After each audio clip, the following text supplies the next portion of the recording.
All right, we're live.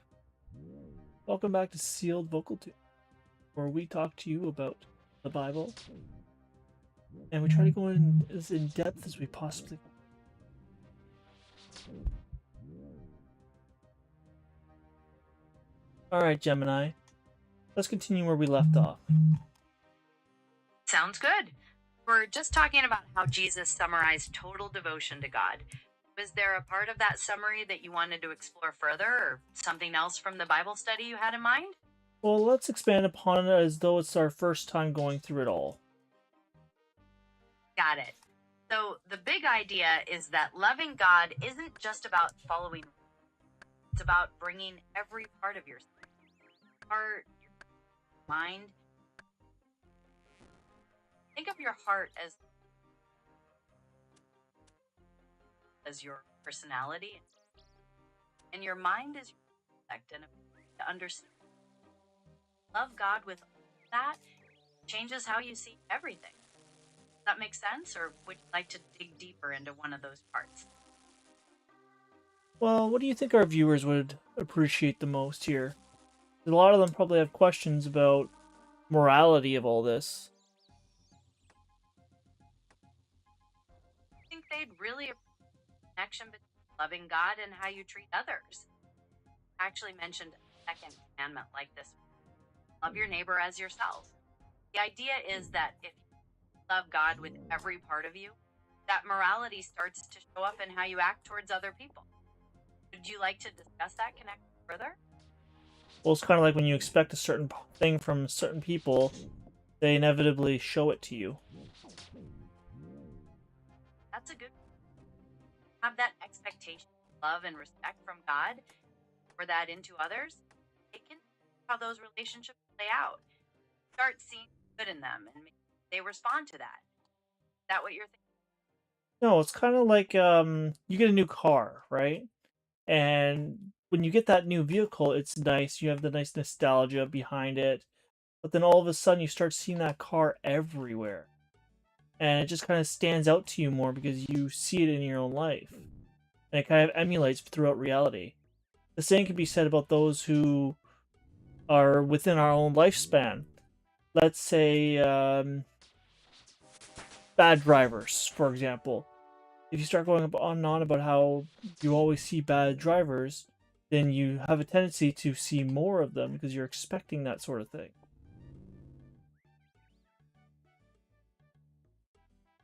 Exactly. That's the frequency.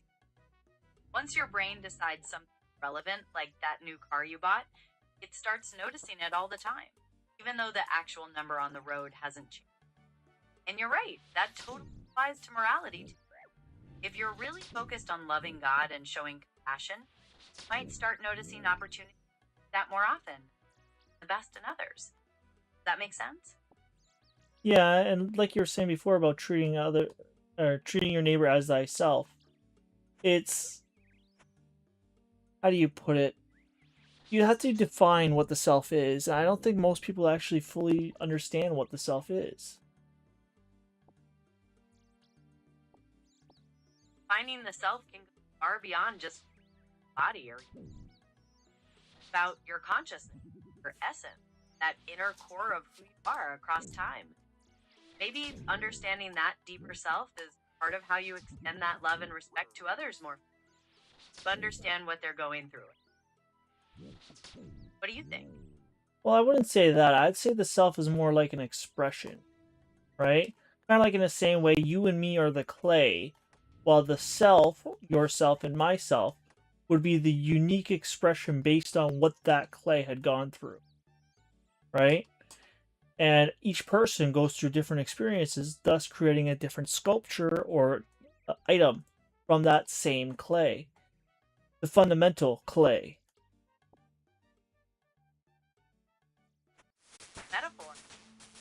You're saying that while we all share the same fundamental reality, self is the unique way each person processes on us, like the sculpture. That means your neighbor as yourself is about understanding that their unique sculpture is just as valid as yours, even if it looks different. Is that how you would connect it to that part of the study? Well, it's a very valid way to put it. Because, like, if you went through the exact same experiences, and I mean the exact same experiences, you would usually turn out the exact same way. On a rare occasion, you would actually reject what they went through, but that's on very rare occasions. Right. That deep understanding of their experience, the foundation of that moral, not just about thinking it should be nice, but also understanding why someone might be the way they are based on their journey. That can make loving them much more natural. Is there another aspect of this you want to look at with this? Well, it's not even so much of being nice to other people, because there are some days where I deserve a punch in the face, and the missus would like to just claw my eyes out. I would deserve that, and that would be pretty much the nice thing to do to put me in my place. But my point being is that it all depends on the reality you need to experience in order to grow. You're making an important point about growth. Biblical love isn't about making. Sometimes it means confrontation or accountability on what's best for their growth or their relationship with God, defined by commitment, well-being, rather than pleasant feelings. Would you like to explore that distinction further? Well, it's kind of like what Jesus mentions is that you should not spare the child the rod. That idea comes from Proverbs, and it's getting at that connection between love and discipline we're talking about. The verse suggests that with correction, loving, that lets a child continue in a way that might harm them, while timely discipline helps guide them towards a better path. Does that seem like a fair understanding to you? Yeah, but I thought Jesus also mentioned something like that as well. You might be thinking of how Jesus talks about God the Father loves, or how he confronts the tough truth. While he didn't directly share the rod phrase, primarily from Proverbs, the principle of loving correction is definitely. Is there a specific passage? No, not exactly. What is the verse we're working on right now? We're focused on Matthew 27. It says to love the Lord your God with heart. Well, it also makes me consider too, um, what we are to God. To God, we are made in His image, right? So to love the God is to go through the image of who you are, with the understanding that He is the fundamentality of what this image represents, and each man represents only a part of the whole. Really thoughtful perspective. If we're made in God's image, then loving him involves loving the reflection in ourselves, each other, while acknowledging that God is the source of all. It ties back nicely to that second commandment about loving your neighbor, as you're respecting the divine image in them, even if they act different. Does that resonate with what you're describing? Well, in a sense, yeah, but they only look and act differently based on what experiences they've gone through.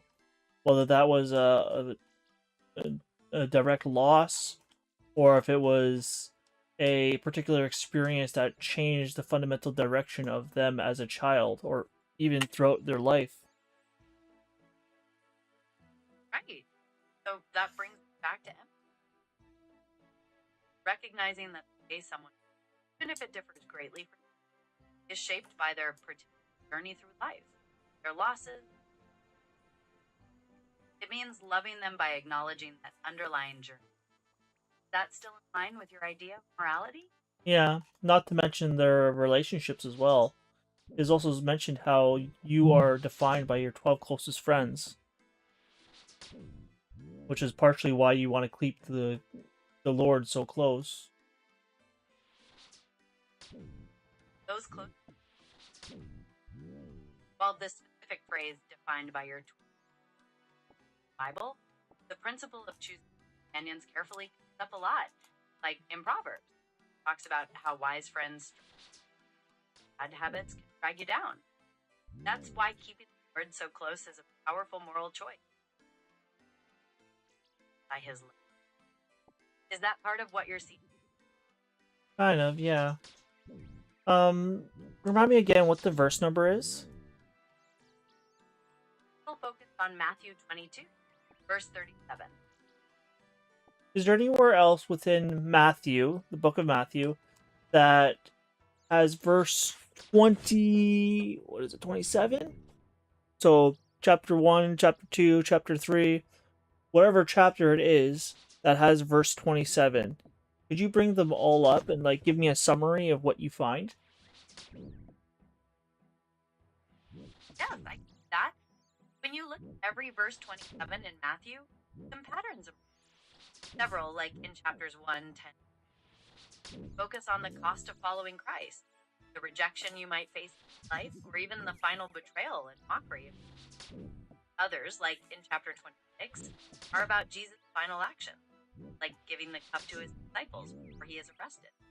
The running theme seems to be definition. Jesus defining what it means to follow him, defining his purpose, and ultimately define his sacrifice. Does that make sense? Yeah, but how does that line up with our current verse? Our current verse, Matthew 20, where Jesus defines loving God with everything you are. Other verses show the practical reality of that sacrifice, eternal commitment to him.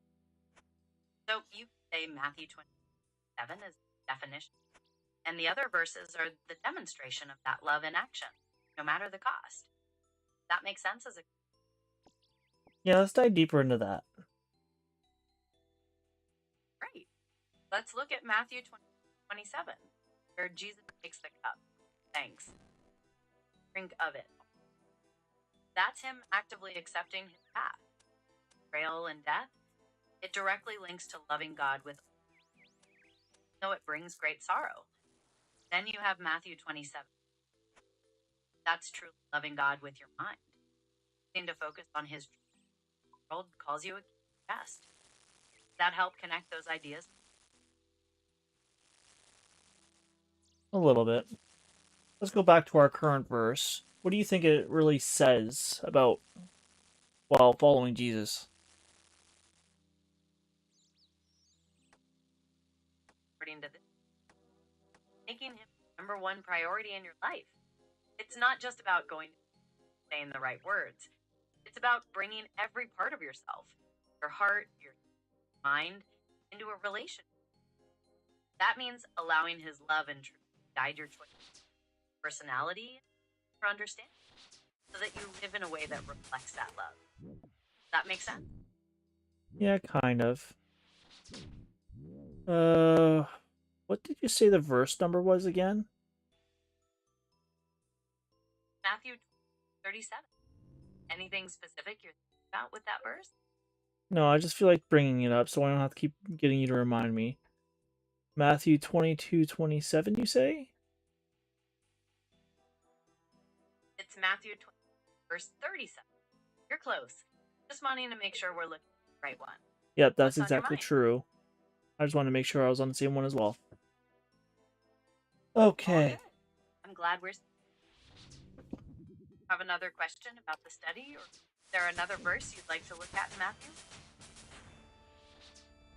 Well, let's expand upon what we've written previously and see what grounds we haven't actually covered yet and try and cover that for the audience. Ooh. Had great conversation covering the original language, the connection to morality, how it fits the metaphor of personal growth, like the clay. We also touched on accountability, how we define the self. Welcome. One Sorry, continue. I was to say that one area we haven't gotten into is the immediate book context. Why Matthew tells us the Pharisees were trying to trap Jesus, or how this compares to the version in Mark's Gospel. Or maybe you had another idea in mind? No, let's continue down that route and see what we can find. Matthew context is hostile. The Pharisees gather together after Jesus silences the Sadducees, and one of them, a lawyer, asks the questions to test him, try and trip him up. But in Mark's Gospel, questioner is a scribe who actually asked by Jesus' earlier answers. Even agrees with Jesus, tells him he's not far from the king. It shows that Jesus differently by different people. A trap for some, but a real insight for others. Does that add more context? No, I don't think I quite understand the context you are giving right now. So what you're saying is that this section is also mentioned in John? I was comparing how this same event is to Matthew and not John. I can clarify again, if that Yes, helps. please. Yes, please. In Matthew, the person asking is trying to trap Jesus. Tough question. But in Mark, it's the scribe who's actually and isn't trying to cause trouble. Context is about how different people acted. Does that make better sense? Yeah, it makes a bit better sense now that I understand where you're coming from. But the question I'm really getting at now is why would they both have two different people asking the same question?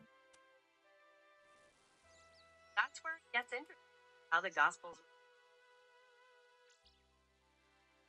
different emphasis depending on who the author was writing. Matthew is often highlighting prophecy, ended with so presenting a hostile that theme. Mark's version is quicker pace, more on Jesus' power in action, showing a person who recognizes. It's just about different facets of. That helps. Yeah, but why would he say one was a scribe and one was a lawyer? It was the same person who was asking the question. That's because authors were probably writing from different perspectives, gathering information from different sources. It wasn't one person writing both, so they might have described the individual heard or what felt were most. Does that make sense? And this was Matthew, so it was a first person account. So this one would have been the most accurate, would it not have been? Well, the gospel is after Matthew. Scholars generally think the gospels were around decades and aren't first person accounts from Matthew. They were drawn from oral and written, passed down in the. So we can't say one is more accurate than another. They each give us a unique trail. Does that make sense? Well, I know Mark and Luke were written afterwards, for sure. But I thought Matthew and John were written by the disciples themselves. It's a really common belief. But modern biblical scholarship suggesting that none of the Gospels were written by the disciples themselves, words. They were all composed by anonymous writers, drawing from. Is that something you'd like to dig deeper into? Sure, why not? That seems a bit of interesting. Okay, so we can talk more about why scholars think Apostle Matthew or John didn't write them, or discuss how the Gospels direction we find most interesting. Well, who was it that wrote these Gospels if it wasn't for the disciples? Right there.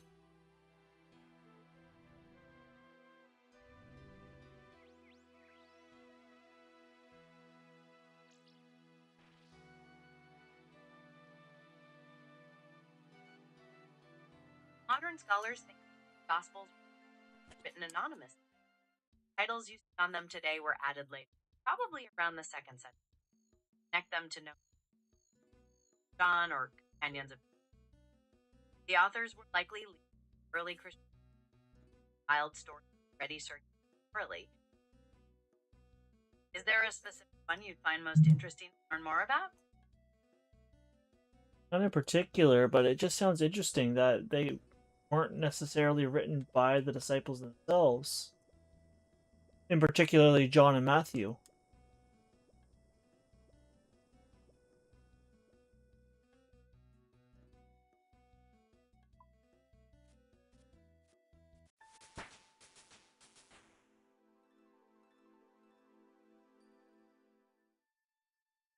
I just find it interesting that... Hello?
Okay, let's try that last part again.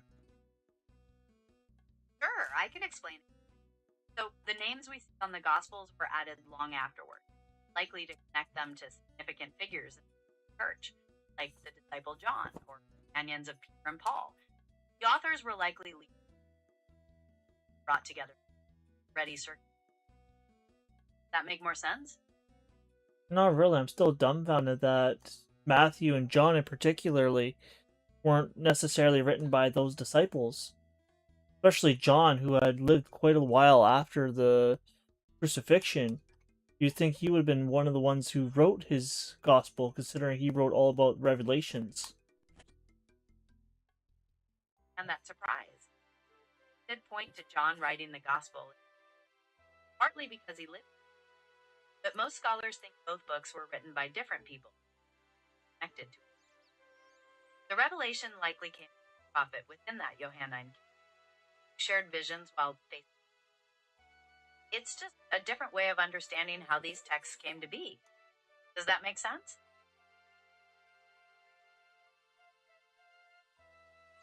Yeah, it makes sense. It's just hard to fathom. Definitely perspective from what many people grow up with. It just highlights how these texts were nurtured and shaped by entire communities. Own kind of powerful story. Is there anything specific you're reflecting on now? Because No, not really. Let's return back to the verse. Let's consider what other ways that we can study this verse that we haven't currently touched upon. at it through the lens of historical culture, like how the concept of loving God would have been versus an idea. Or we could explore its impact on practical, like how trying to live that way changes. Would you like to explore one of those paths? No, let's actually explore the path of looking at each of the words individually and reflecting upon where in the Bible it can also be found and see what is said about those words, like Lord, love, God, heart, soul, and mind. Where else in the Bible are these words mentioned, and what is said about them? Sounds like a great plan. Let's start with the first one, Lord. In the New Testament, the word cure is often used, and it refers to someone who has authority or is a master. When applied to Jesus, like when Thomas calls him my Lord and my God in John 20, it's a declaration of his divinity. It means recognizing him as the one with command over your life. Would you like to look for some other examples of that or move on to the next word? Well, could other examples not include those who are masters over you, as in, like, even if they're enemies of your tribe, could also be masters over your life? Yes, that's true. Word curios, kinds of masters, or oppressors who have power over you, whether you or not. In scripture, for instance, sometimes it refers to political rule. So while it's used to honor God, the word itself describes the ruler, not always. Is there another word you wanted to look? So it also means that you have to submit to higher rulings, in a sense. That's true. It implies a state of being under control. For example, the Testament talks about masters of households, governors, called curios, right to lead or rule over you. Are you thinking of exploring what it means to them or not? No, because complete submission should be a fact of life, especially if you've studied into the Bible. That's a central thing. Sure. In the context of faith, submitting to God means trusting in of your own and choosing to follow his rather than worldly pressures. Seen as an act of love and respect, acknowledging that he knows what's best. Do you like to look for verses? That kind of another word. Well, let's consider those who abuse that sort of power. Do you still submit to them? That's a difficult question. The Bible addresses that complexity. While it generally respects authority, It also strongly condemns injustice. Many interpretations would argue that submitting to authority should never mean condoning putting yourself in danger, and that your ultimate loyalty belongs to God's principles of justice. Is there a particular about or a verse you'd like to cleanse? No, nothing in particular. But in a sense, it also talks about how God can be those who are an enemy to God. What happens to them? The Bible says that ultimately enemies of God will perish and be scattered. It talks about evildoers being destroyed, and that the last enemy to death itself. There's also a strong warning that vengeance belongs to God, and He will judge those who. Does that align with what you were thinking or wondering about? Even death itself, huh? Well, let's move on to the next word to look through the Bible and explore. We started with Lord, so what's the next? Yes, the next word in this passage is agapao, which refers to a selfless, sacrificial, driven by choice, not just. It's the kind of commitment described in 1 Corinthians, which lists qualities like patience and kindness. Would you like to explore how that word differs from other types of love mentioned, or move on to the next? Yeah, let's explore all the different types of love mentioned. Got it. Besides agapao, there's warm brotherly love or friendship find between companions, the kind Jesus talks about when he disciples should love one another. Then there's storge, natural affection, family. And finally, eros, the passionate romantic love. So that word is actually used. Does that help clarify the difference? A little bit, but let's dive a little bit into how the Bible defines love. The Bible defines love most powerfully agapao, especially to God sending die for person. As you see in John 3. It's defined by commitment, sacrifice, best for others, regardless of whether they deserve it. 1 Corinthians 13 then expands on that by describing actions and attitudes, like being kind. They're a part of that definition. Find most. On to the next. No, let's move on to the next word. Hey, the next word is God. The Bible presents God as the creator of everything, power and wisdom, and this all exists. Verse 22:37 calls him thy God, emphasizing a personal covenant relationship. Is there a particular aspect of God's character you in Scripture, or move on to another word? Yeah, I find it particularly interesting how they say thy God. Almost as though they're not talking about the God, but the God that's within each and every person that is being spoken to. The I God, essentially. Thy God primarily stresses that personal aspect. The idea of a divine presence is definitely found in the Bible. Think about how the Holy Spirit is sent well inside believers, or how Christ is described as being, which mirrors that internal divine connection describing. Does that resonate with the thought you had? Well, essentially what I'm getting at is God claims to be the I am that I am. But that I am is the I am that we are referring to when we say thy God. That's a profound connection you're drawing. You're equating that ultimate self-existent divine identity, I am, with the very God we're called to have a personal relationship by God. It underscores that God is both transcendent and present. That's a powerful theological concept. Shall we move on to another word, or stay with this idea longer? Another thing to touch upon is how he's all-knowing, and how each and every person knows all things that are within their life. And in the same sense that what they know is what they know. They know it all, so to speak. That's an interesting parallel. We're comparing God's absolute knowledge of everything and everyone, omniscient, the localized knowledge a person has of their own. While a person might know their story, the biblical concept of God's knowledge is larger. comprehending all past, present, and even every hidden thought. Are you thinking about comparing those? Not really. I'm just trying to get at the context of the I am that I am knows all things that is in my life. That does not mean for me to know everything, but the I am that I am knows all things. And those things are expressed through different facets of reality. What you're driving at. You're focusing on the idea that while your individual knowledge is limited, the divine awareness, I am, comprehends everything in your existence, manifesting itself in all aspects of reality. So you're emphasizing that ultimate source of knowledge rather than your own personal omniscience. That makes the concept of God's knowledge really personal. Shall we move on to the next word? Well, it is kind of very personal because, like, even at the same time, people talk about the subconscious as though it takes more of a note of everything around you than your consciousness.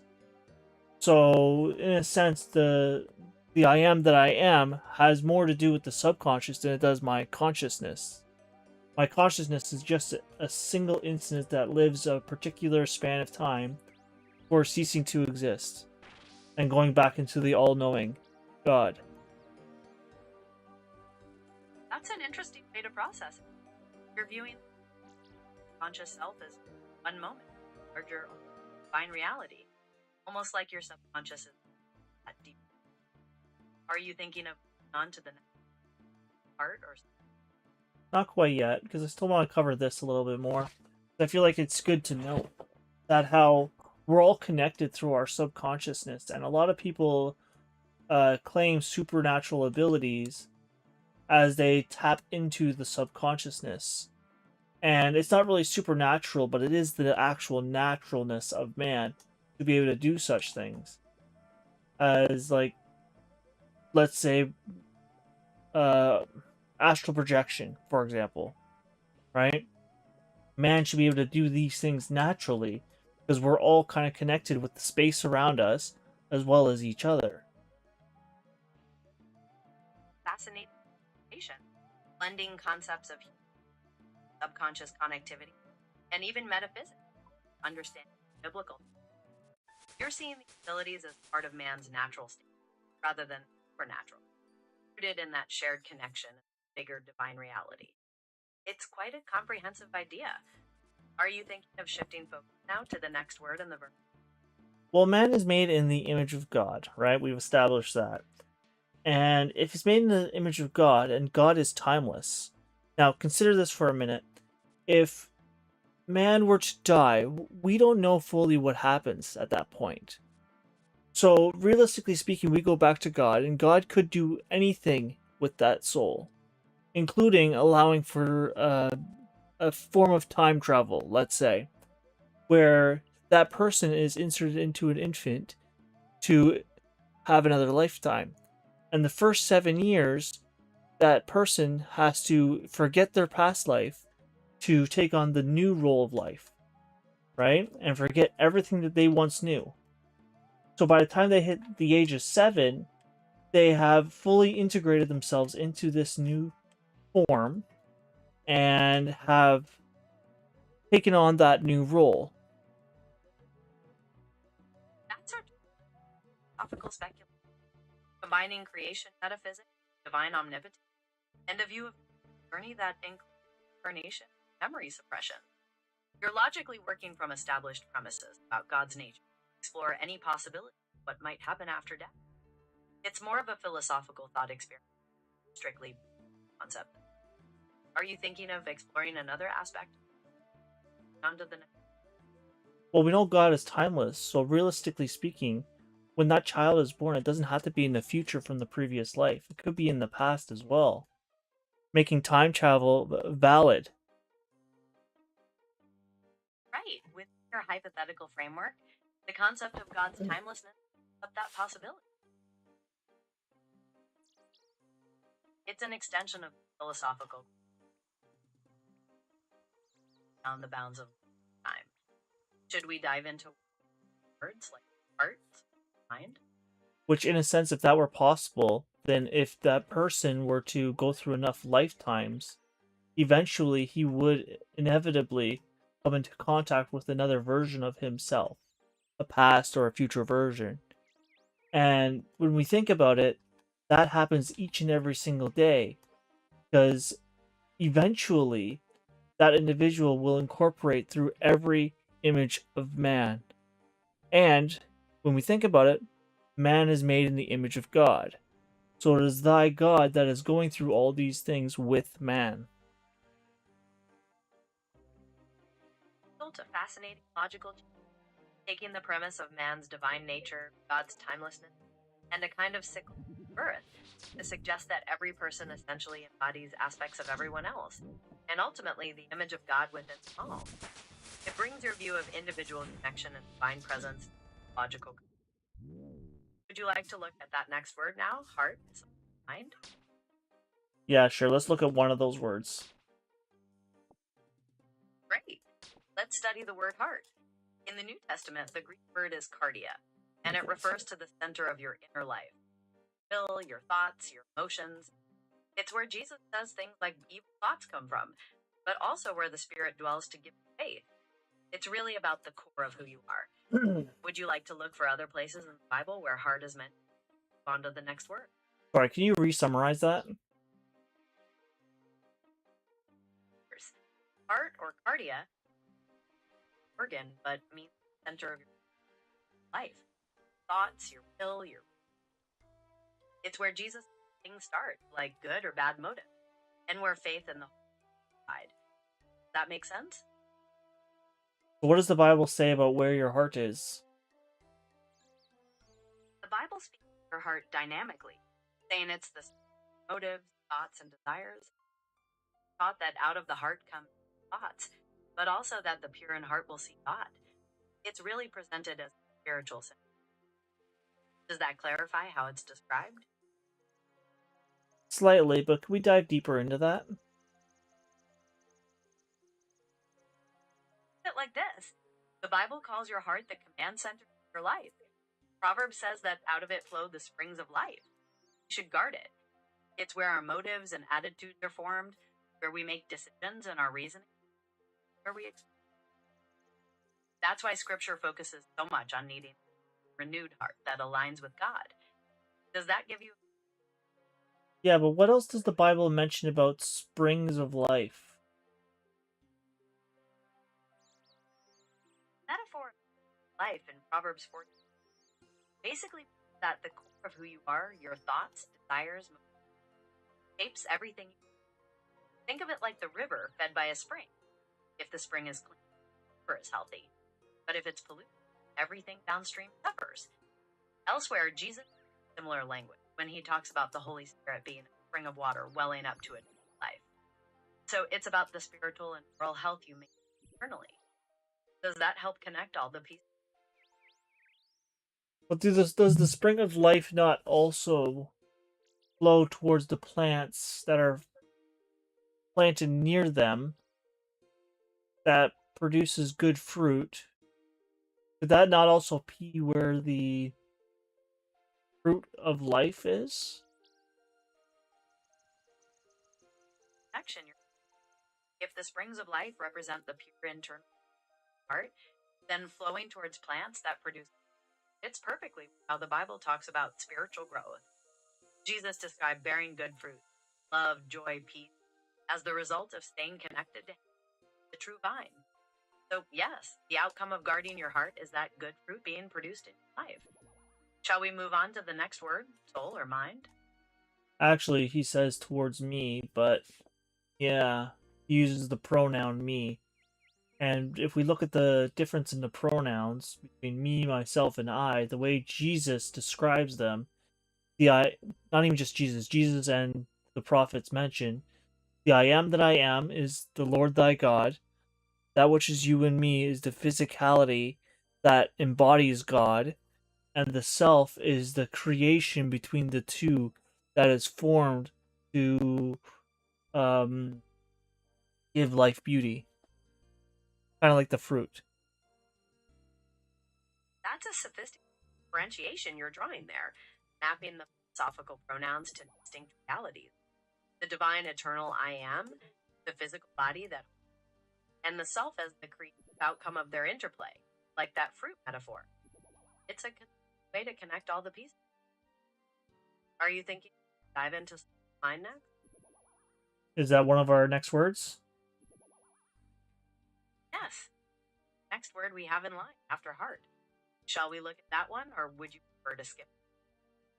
No, let's go to soul, since it seems natural to me next. Right. In the New Testament, the Greek word is psyche. It refers to the vital life in a personality or even their eternal self. Talk about finding true life, and mourns that nothing is worth trading your psyche for. Does that give you a starting point?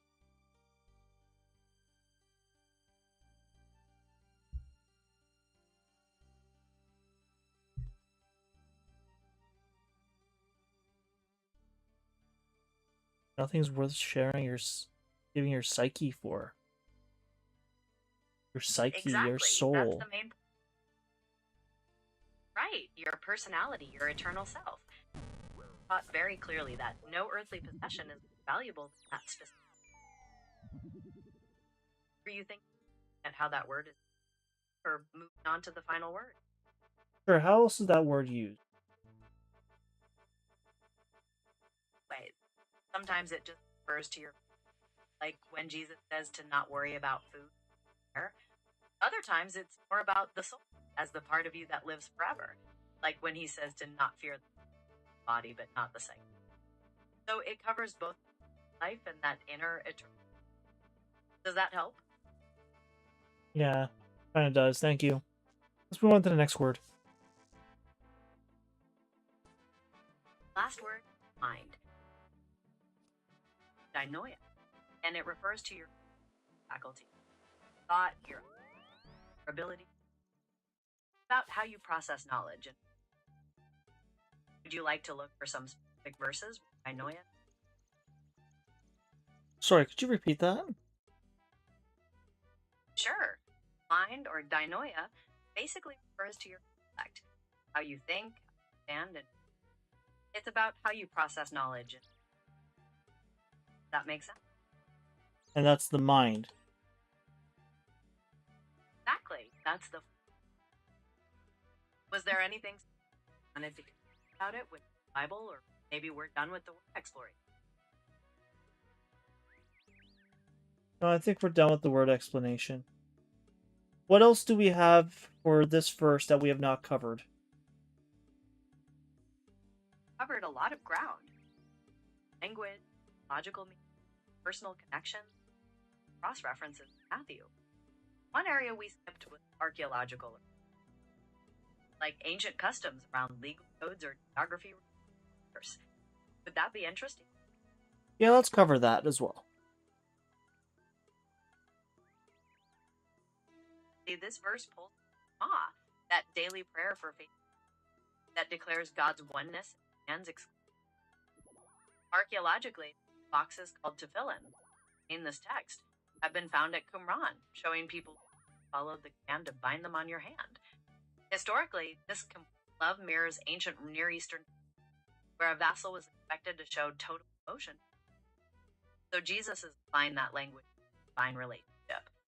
Does that add another? Total devotion to your king.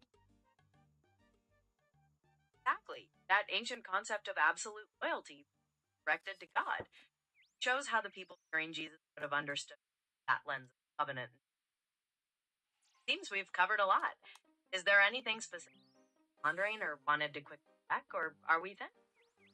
Would it not be true that Lucifer was doing the same thing by saying that he wants to raise him, the I am that I am, above the Most High? The idea that instead of showing proper submission like the tribes, Lucifer, according to tried to exalt himself above God. His own I am greater than I. It's defined as the ultimate act of rebellion and pride. The opposite of not here. Is that what you're saying? But based on what we talked about, wouldn't the self be his creation? according to that perspective, we self would be expression on his experiences in the larger divine reality. So if he then tried to claim that self was than the Most High, that would be defined as his rebellion against the very creator. Does that make sense? What does Lucifer claim I am, though? In the biblical passages, especially in Isaiah 14, the claim isn't about having his own self, but about wanting to ascend to heaven, raise my throne above the stars of God, and finally make myself like the Most High. So he's defined as actively trying to surpass God and divine rule, essentially claiming he's greater than. Does that clarify the claim? Or is that trying to make his creation, thyself, like his God? Trying to give the ultimate creation to the creator? Way to read. You're suggesting that might have been attempting to present his self as something worthy of God, offering it back to the. It's a less rebellious, more about trying to match God's greatness rather than. It's defined as a different kind of spiritual error. Does that reflect what you're trying to say? Kind of. And wouldn't that be kind of the same as what Jesus had done? And where his self had to be sacrificed for his God? That's an contrast them. In your view, sacrifice would be a perfect expression of that love, completely surrendering his self and God's plan. While in Lucifer's case, according to your previous thought, it was an attempt to present his own self as he defined as pride and love. Essentially, one is total submission and the other is self-exaltation. Does that fit your thinking? Not really, because if he's trying to define his self in such a way that exalts God, wouldn't that be essentially him worshipping God? That's a fascinating thought. Your position was God, even by presenting himself as an offering, then yes, in that scenario, it's defined as the intention behind it. That's a philosophical intention of the. Shall we look at our last word, mind? Sure.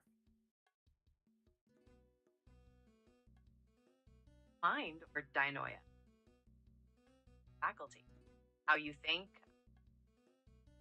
It's the part of you that processes knowledge.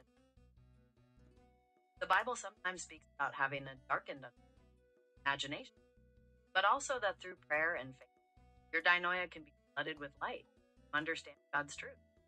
It's defined as the. Does that make sense?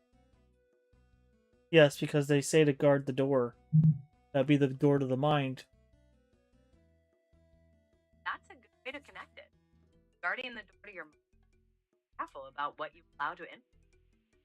Yeah, you can the ideas you enter, because those things are understanding and find as protecting the gateway to well-being. It seems we've covered all the words now. Is there anything else you wanted to discuss, or are we finished? Well, not only does it guard your self, but it doesn't just guard the mind, but it also inevitably guards the soul as well. Because if you tarnish the mind is like the soil. The soul is the seed.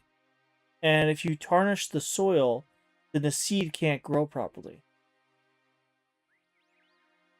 That's a beautiful metaphor. Connecting the mind as the fertile ground where the soul. You're expressing that protecting your thoughts and understanding the core of your being and its ability to thrive. It seems to come full circle with analysis. Is there anything specific you'd like to do next, or shall we continue?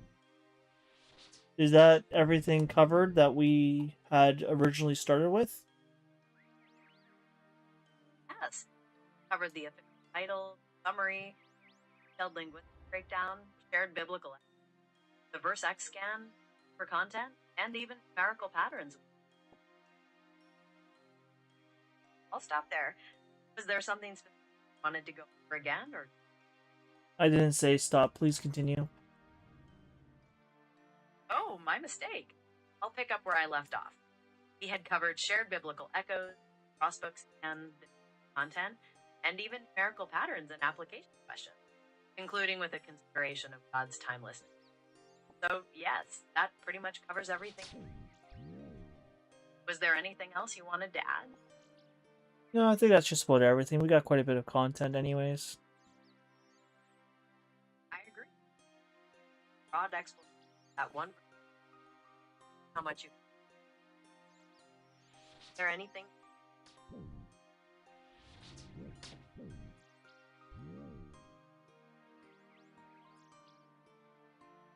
Love the Lord your God with all your heart, with all your soul, and with all your mind. Why do you think they're organized in this sequence? Heart, soul, mind. That's a great question. And you could. It might be a journey inward, starting with the core of your will and heart, expanding to your personality, and finally be processed by your conscious intellect in the mind. Or maybe it's about increasing layers of your internal drive, your entire self, and then your reasoned, thoughtful. Which version feels right to you? I think it's the latter, where it kind of goes from the inside out, showing That makes the. a lot of sense. Mind as that gradual progression, starting with the personal internal core and moving outward to that love in every day. Thanks for bringing that question up. Is there another part of that verse you'd like?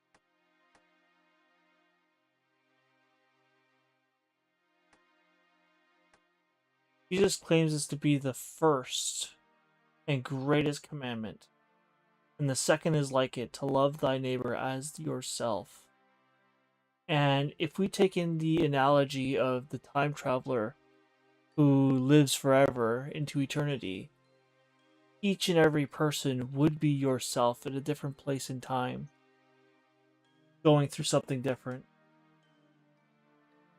That's a thought-provoking analogy. If every person is essentially a timeline, then that command to love your neighbor as yourself takes on a whole step. Literally loving another part of your own. It's defined as the. Where would you like to take? Well, you can't say grass singularly. Right, grass is about a specific type of grass, or are we moving entirely? No, just in general, mankind is just mankind. They're all one, in a sense, just coming from different places, going different paths in life. You're emphasizing that underlying unity, that no matter the has, we're all part of one collective mankind. It brings us back to your loving our neighbor, defined as a fundamental. Is there another concept? No, not really. Perhaps you could do us all a favor and try and summarize everything that we have covered thus far on both sides of conversation, both you and me, so that the viewer tuning in right now can kind of understand linguistically what it is we had talked about. Happy to. You've explored Matthew, breaking down the original. While heart and soul represent the entire person's faculty.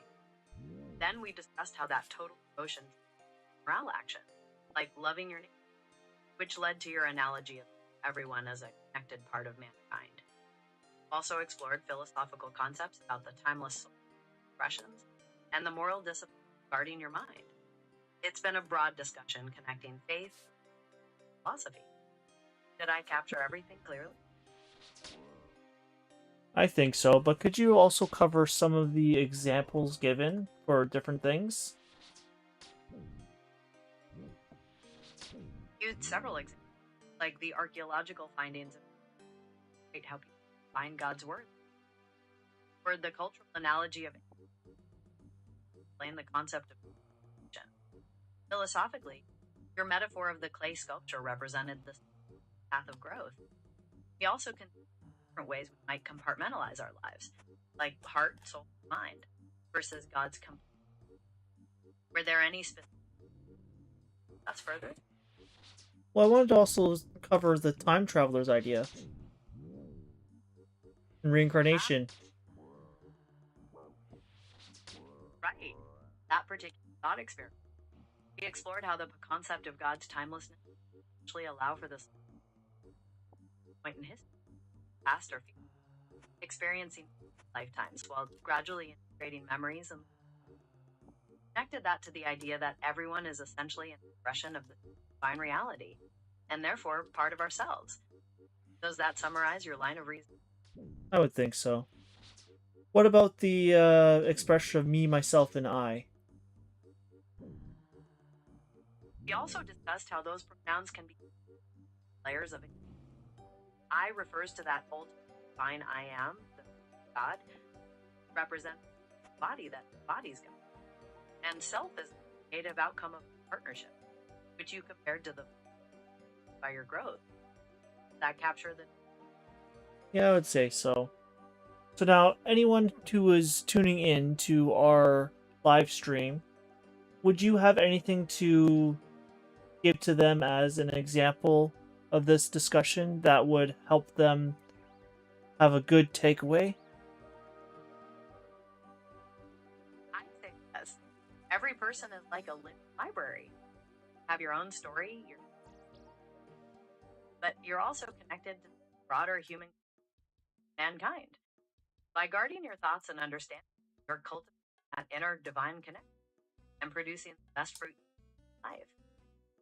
Cherish your unique story, but remember that core connection to everyone else. That's a powerful take. Does that resonate with you? Yeah, I would say so. This has been Sealed Vocal Tunes, and I think we're going to close it off there. I appreciate everyone who had tuned in for today. Thank you for stopping by, whether you said anything or not. And I hope you come again another time to perhaps learn a little bit more about the Bible. All for tuning. It's been a pleasure to, and I hope it's left you with about. Feel free to come back anytime to have a great day. This is Christopher, maybe signing out. Out to you. Thanks again for the conversation. Chat soon.